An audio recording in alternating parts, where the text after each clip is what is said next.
Welcome all. Studio में Nifty का analysis देख लेते हैं कि कल किस डायरेक्शन में निफ्टी जा सकता है, क्योंकि जैसा कि कल के वीडियो में हमने देखा था कि मार्केट कहीं ना कहीं ऊपर के साइड आ सकता है और वैसे आज सीधा गैप अप ही ओपन हुआ और ऊपर के साइड ही क्लोजिंग दी है। ऐसा नहीं कि चलो नीचे जाके क्लोजिंग दी है, ऊपर के साइड ही क्लोजिंग है। ठीक है, तो अगेन यहाँ से क्या ऊपर जा सकता है या फिर यहाँ से कोई रेजिस्टेंस लेके नीचे आ सकता है, ये हम देख लेते हैं। चार्ट को देख ले, समझ लेते हैं प्राइस एक्शन क्या बना हुआ है।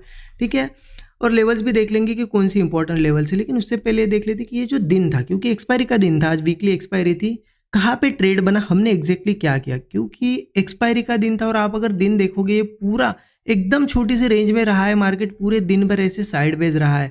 मतलब जिन्होंने भी कॉल पुट कुछ ट्राई किया होगा तो मुझे लगता है इसमें लॉसेस ही किए होंगे।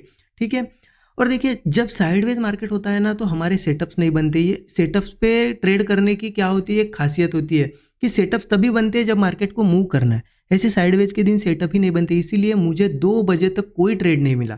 2 बजे के आसपास वहाँ पे भी खास सेटअप नहीं था, लेकिन मैंने एक ट्रेड स्मॉल क्वांटिटी में ट्राई किया। तो देखिए सेटअप का वेट करने का यही फायदा होता है। मैं पूरे दिन भर सिर्फ देख रहा था, मार्केट को ऊपर नीचे जा रहा था, लगभग इस लेवल के आसपास मैंने ट्राई किया। क्यों ट्राई किया? क्योंकि देखिए ऊपर से एक ट्रेंड लाइन आ रही थी, ऐसी एक ट्रेंड लाइन है, मैं आपको दिखा दूंगा, वो पोस्ट मैंने शेयर भी किया था।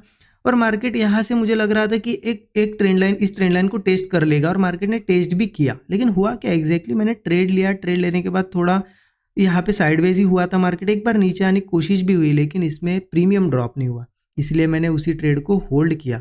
मार्केट ऊपर आया, प्रॉफिट भी दिखाया, लेकिन वापस से रेड कैंडल्स बनाने की कोशिश कर रहा था, तो मैंने यहाँ पे कॉस्ट के थोड़ा नीचे आया तब एग्जिट ही कर दिया इस ट्रेड को। और एग्जिट करते हुए नेक्स्ट कैंडल ने मूव दिया। लेकिन देखिए एग्जिट करना क्यों ज़रूरी होता है, मैं आपको पहले दिखा देता हूँ। पोस्ट दिखा, समझ लीजिए कोई ट्रेड ही नहीं था आज के दिन, साइडवेज था मार्केट। आपने क्या किया मुझे ज़रूर अपडेट करिए। अब देखते हैं कल क्या कर सकते हैं, उसके लिए 1 आवर चार्ट पे चलते हैं। ठीक है, तो हम यहाँ पे 1 आवर का चार्ट ओपन करते हैं। यहाँ पे आपको एक क्लियरिटी आएगी कि एग्जैक्टली मार्केट कर क्या रहा है।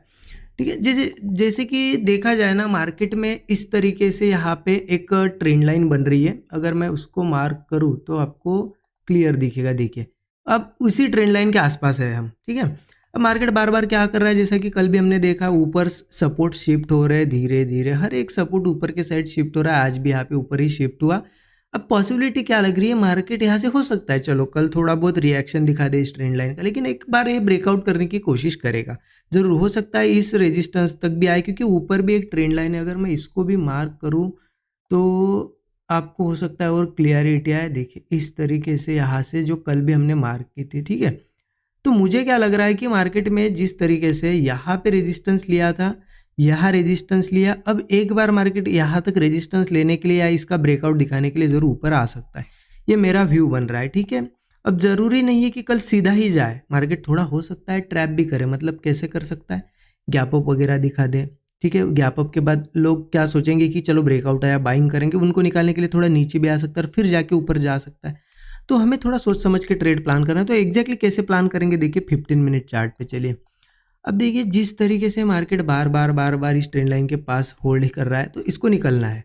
अब इसमें गैप डाउन वगैरह होता है छोटा मोटा तो और अच्छी बात है, गैप डाउन वगैरह होता है या फिर यहाँ से थोड़ा नीचे आता है, तो हम क्या करेंगे ना, वेट कर सकते हैं कि चलो मार्केट एक सपोर्ट क्रिएट करे, सपोर्ट क्रिएट करने के बाद होल्ड करके ब्रेकआउट दे, फिर कॉल लेंगे, फिर ये भी ब्रेकआउट मिलेगा।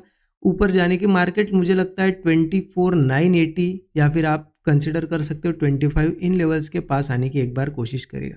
इनको ब्रेक करता है तो फिर ऊपर 25,150 के आसपास भी जा सकता है। ठीक है, वो बाद की बात है, लेकिन पहले ये टारगेट हमें देखने को मिल सकता है।